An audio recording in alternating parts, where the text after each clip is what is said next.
दोस्तों फाइनली जैसे है ना, वड़ा पाव गर्ल का अब सफर जैसे खत्म हो गया, बाहर निकल गई क्योंकि शो में उसने कुछ किया ही नहीं। जाते जाते भी उसने विशाल को हाथ मतलब हाथ जोड़े थे पैर उस पे घुटनों पे। और एक ऐसा ही केस हुआ था साई केतन के साथ, तो भी ऐसा किया था। जब घर में रह रही थी तब तो यार उसको अपनी गलतियों का एहसास नहीं होता। तब तो उसको मुद्दे लग रहे थे कि इस मुद्दों पे ना हम लड़ेंगे, गर्मा गर्म है तो थोड़ा और भी ज्यादा मिलेगा, क्योंकि उसके पास खुद का मुद्दा कुछ नहीं था। अब जैसे ही वो बाहर जाने लगी तो फिर वो उसको लगा कि अब अपनी इमेज यहाँ पे भी दोबारा से अपने ठीक कर लूँ कि भाई साहब मेरा ऐसा कोई नहीं था, मुझे माफ कर दे, यहीं पे सब छोड़ छाड़ के जाना चाहती हूँ। क्योंकि ना ऐसा ही था यार उसका ना, जैसे कि बाहर का उसका था ना, आपको तो पता ही है यार बाहर का कैसी वीडियो में यार हमेशा लड़ाई, ये वो फलाना ठिकाना, लड़ाई गाली गलौच ये सब उसका चलता रहा था। बिग बॉस के मेकर्स को ये पसंद आ गया उसका, तो उसको 6 महीने में भी इतनी नाम कमा लिया ना, फेम हो गया उसका कि बिग बॉस तक उसको अप्रोच हो गया और उसने हाँ भी कर दी। उसने सोचा कि बिग बॉस के घर मिला है, बाहर तो मेरी इमेज की धज्जियां उड़ी हुई है,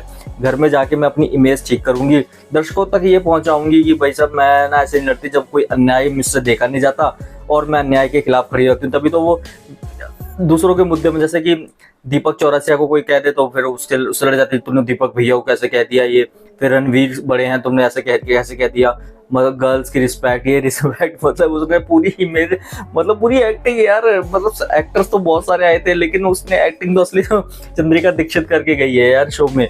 तो भी इसलिए मेकर्स ने उसको का बोरिया बिस्तर बांधा, उसको नॉमिनेशन में लाए, फिर उसके बाद निकाल दे क्योंकि यार उसने कुछ किया ही नहीं। मतलब आप सोचें दीपक चौरसिया से भी पहले चली गई यार वो, तो सोचे ना उसने किया ही क्या शो के लिए।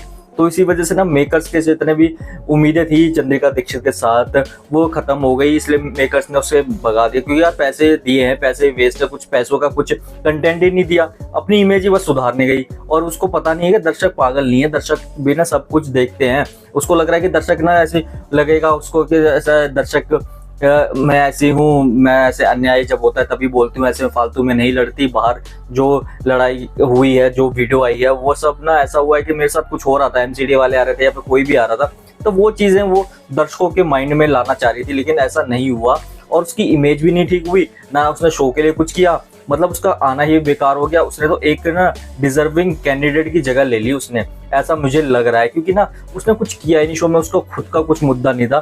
तो फाइनली उसका शो खत्म हो गया। बाद में जाते जाते विशाल से सॉरी, इससे सॉरी यार, अगर ना बढ़िया खेलते ना तो उस टाइम ही स्टैंड लेती विशाल के बाद ना, तो फिर ऑडियंस पसंद करती। तुमने गेम के पॉइंट ऑफ व्यू से नहीं, तुमने तो पता नहीं क्या पॉइंट ऑफ व्यू, तुमने अपनी इमेज के लिए ही ये सब मुद्दे अपने और खींचे। अगर विशाल के स्टैंड लेती, शिवानी के साथ खेलती, मतलब सही ग्रुप का भी रहती। तुमने ग्रुप भी ऐसा चुना ना, अरमान मलिक तुम्हारा ग्रुप का लीडर था, उसकी बातों में ऐसा आ गए और उसके बाद अरमान ने ही तुम पे क्वेश्चन उठा दिए तुम्हारे जाने से पहले ही। क्योंकि अरमान को सब पता है कि कौन शो में रहेगा, किसका शो में अच्छा चल रहा है, तो उसको पता था कि तुम्हारा कुछ नहीं होने वाला। तो इसलिए ना चंद्रिका दीक्षित का अब खत्म हो गया, अब निकल गई, अब जाके वड़ा पाव बेचेगी, अपना खुद वही वाला इमेज दोबारा बनाएगी।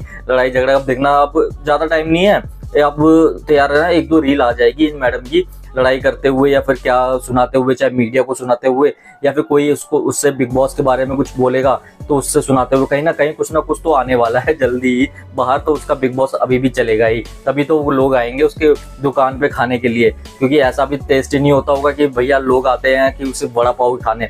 तो ये चीजें अब चलती रहेगी, अब आगे और मजा आएगा। दोस्तों आपको क्या लगता है कि इस शो में टॉप 3 आपके फेवरेट कंटेस्टेंट कौन से है? कमेंट करके जरूर बता दें हमें। वीडियो को लाइक करें और हमारे चैनल को सब्सक्राइब जरूर कर दें। Thank you so much.